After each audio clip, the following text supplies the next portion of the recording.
The 19th Amendment. The women's fight for the right to vote.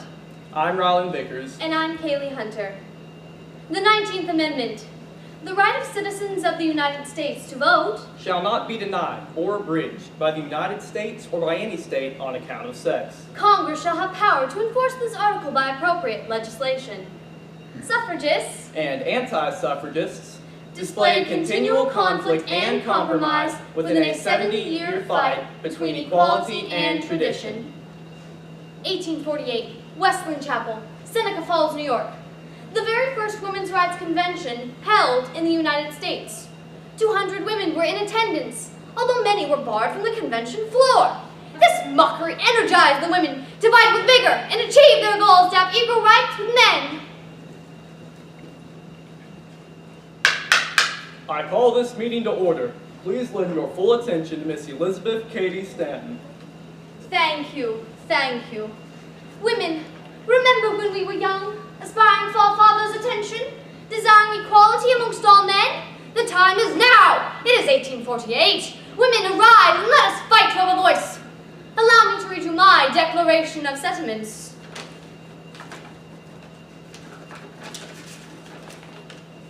When it becomes necessary for one to assume a position different from which they have hitherto occupied, but one to which God entitles them, a decent respect to the opinions of others requires one to declare the causes that impel them.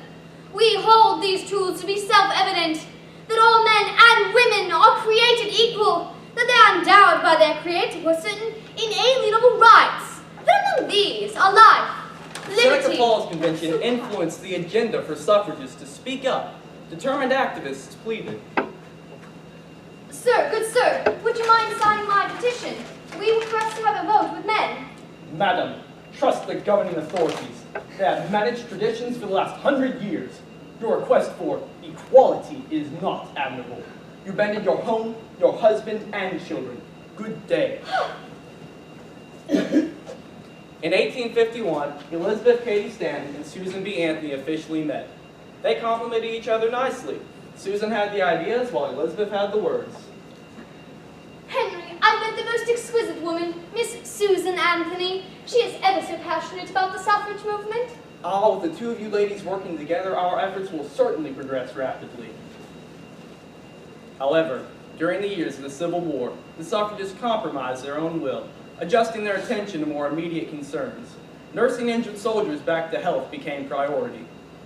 After the war, Elizabeth Cady Stanton and Susan B. Anthony continued fighting for the women's right to vote on a national level. Determined suffragists pressed on, putting their reputations aside, despite the concessions and divisions they would soon face, especially in their own homes. Women throughout this nation ignited a spark, eventually spreading like wildfire throughout their communities and, in time, their nation. 1872.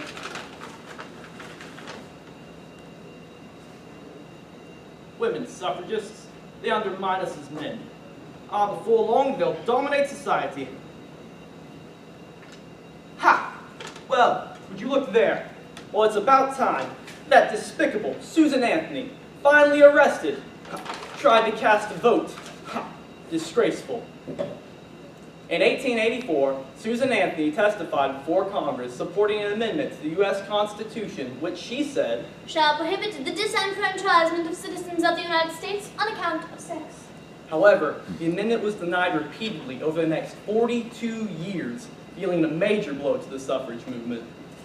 Different opinions, yet both supportive of the suffragists. In 1890, two organizations came together and joined together and came to the understanding to pass the Susan B. Anthony Amendment to Congress. The National American Women's Suffrage Association. Hot off the press, women to vote in Utah and Idaho, joining Wyoming and Colorado. Now 4 suffragist-friendly states. Anti-suffragists in an uproar. Forward, sister women. Onward evermore. Bondage is behind you. Freedom, it is before. Why should a few rule over you? Suffrage is every man's foe. We wear red, blasted suffragists. Get it in your head. We wear yellow. Do we not have a voice, good fellow? October 10th, 1911. What in to our nation, suffragists, women driving men to the polls in California, won the state's vote? Nah, Washington passed? I still ain't getting anywhere with that amendment. I'll see to it that the Southern manhood steps in. 20,000 confident women marched in protest through the streets of New York in 1913. They would march again 2 years later with 40,000 supporters. During World War I, the suffragists attended to the needs of soldiers. Nursing them back to health became priority. They took on jobs that were generally reserved by men. This humble effort was noticed by many. 1917, Washington, D.C. Women gathered in front of the White House to silently protest. President Wilson would not acknowledge their request to have an equal voice with men. At first they were ignored. Then Democrats of Congress ordered them to be arrested. They were sent to a prison, workhouse, or sometimes both. The Occoquan workhouse, said to be miserable, disgusting. One prisoner recalled rancid meat, molded bread, grits containing worms, flies, and even rat droppings. After weeks of this harsh treatment, Alice Paul, the chairman of the National Women's Party, changed her strategy of protest. The hunger strike. They starved themselves. So we forced them. I was seized and laid on my back, where 5 people held me, one leaping on my knees. Dr. Gannon then forced the tube down my lips and through my throat. I was suffocating and gasping from the agony of it. I did not know where to breathe from.